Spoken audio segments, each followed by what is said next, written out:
Hello, I'm Rachel, this is Missy, and we're Miss Daisy Sewing, and today we're going to talk about medieval dresses. Now, my sister has a spinning wheel, she spins her own wool, and I have been saying for years now that she needs a medieval dress.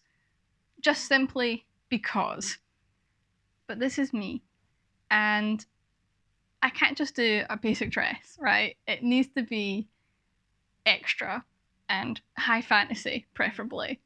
So I want to make her a gargoyle inspired medieval dress. The exact how of that I'm still figuring out. So yeah, buckle in and let's get to it. The first protocol, as always these days, is prepping the pattern. I drafted in the help with my niece and nephew for doing all of the taping, and here I am just trimming it down to the correct size. The pattern is actually called the Vampire Dress and can be found on Etsy, and the link is in the description. The pattern's pretty simple and easy to put together. It consists of one large white panel and then two grey parts to finish the front, one grey part for the back, and then both sleeves. I decided to add a little bit more flair to the skirts by widening that part of the pattern. However, even with that in mind, it does use a lot of fabric. I then used my overlocker to finish all of the raw edges, and also took the opportunity to flatline the front panel. So everything is all overlocked now, and the next part of the pattern is for doing the little loops down the front. And for that I've got some black ribbon and a sort of shiny charcoal ribbon, which is a little bit narrower. As you can tell, I'm keeping this really monochromatic. I want that sort of grey, stony kind of colours.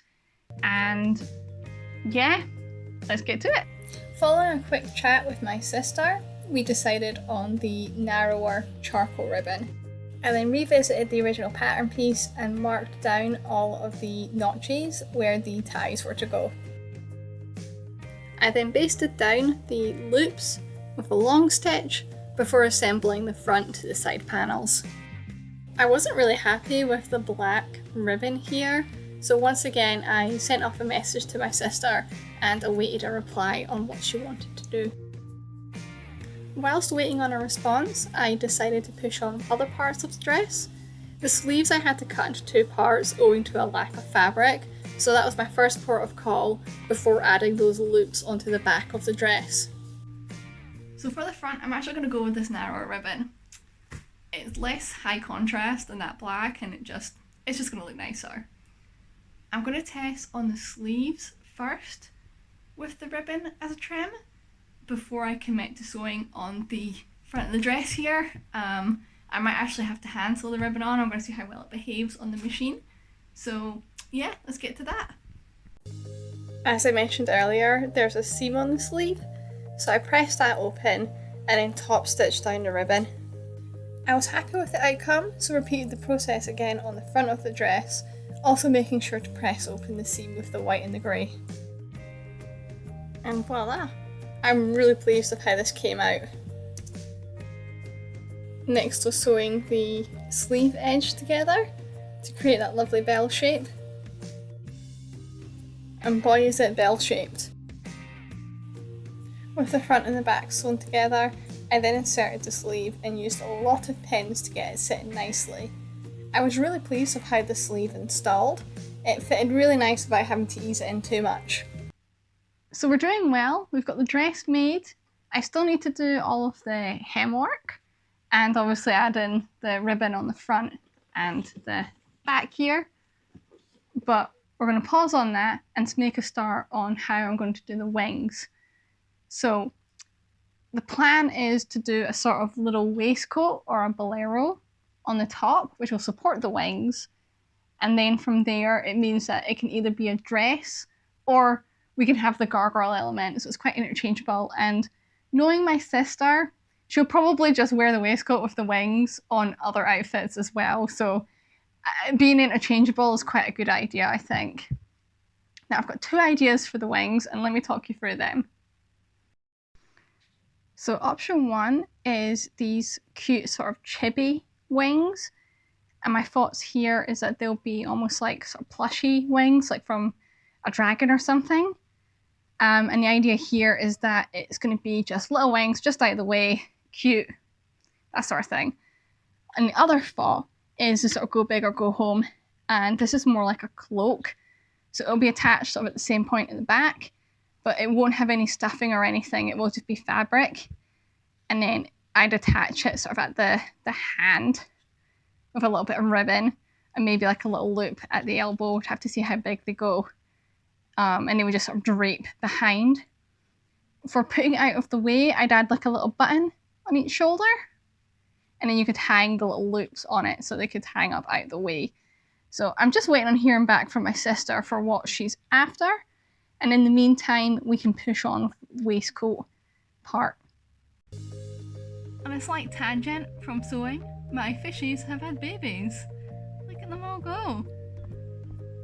And not just these guys, I've got a proud set of parents over here too, hiding behind the submarine. There they are. Because inside the submarine is a ton more babies.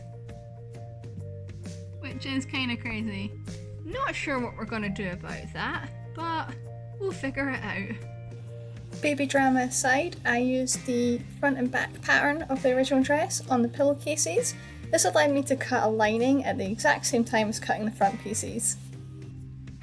So I've marked in chalk where the ties go on these. It's just the two on the back part. And then the full set on the front. Plan is to assemble like a waistcoat. So I'm going to do the shoulder seams first and then basically sew all of the neckline there and around the armpits and things like that. So I'll show you how that looks in a minute. So I've attached the shoulders and the plan's going to be to have this right sides together and sew everything except the underarm bit, so these bits will get left open. It seems counterintuitive, but do trust the process with this. You end up with this weird Y-shaped garment, and here I am snipping all of those curved edges before I turn it right sides out through one of those open sides. I'm going to match up that top seam here, and then I'm going to start sewing a little ways on the inside, which is going to be the sort of stripy side. So we're going to start there and then we're going to sew along, making sure to match these seams.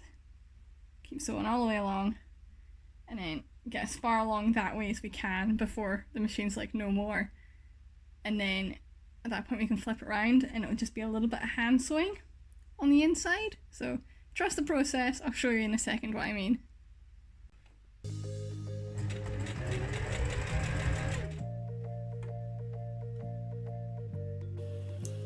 It's slightly awkward to see, but I am trying to get as much of this circle here sewn as possible on the machine, just to minimise the hand sewing. There we go. So I've done the hand stitching, and look at that. Nice little waistcoat. The eagle-eyed among you will have noticed I've actually put the tabs on the inside. I did think about moving them to the outside, but with the wings on the back, I think there's going to be enough going on. So I just trimmed them out and just accepted defeat and leaving the lace up on the front. So next step is going to be the little bit of ribbon on the top, and then we're going to get started on the wings. So the vote came in and it was go big or go home. So here you can see I'm sketching out a wing shape that's roughly about the length of my arm. I decided to add in some batting just to help give it a little bit of structure. And you can see here that I'm stitching together a load of odds and ends of scrap bag that I have. I sewed it together as one big sandwich. It's the batting on the bottom with 2 layers of fabric on top and a gap being left where the wing would attach onto the shoulder. The next step was to trim all of the batting from the edges before turning it right sides out. I wanted to add some definition to the wings with some top stitching, just to really give it that bat look.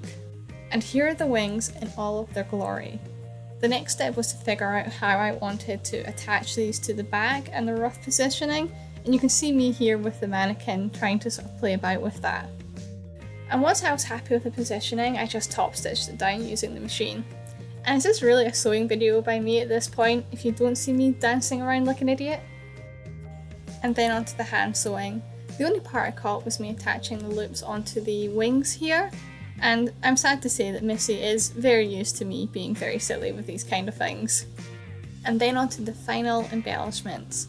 I decided just to use the ribbon in the end because I know my sister will probably make her own weave at some point to replace with this, but overall I am so happy with how this has come together, which nearly takes us to the reveal. We had a beautiful misty morning to take advantage of for our little photo shoot, and needless to say, Roxy was delighted with this. The fact that the wings could be hung up out of the way was a massive bonus and really added to the versatility of the final look.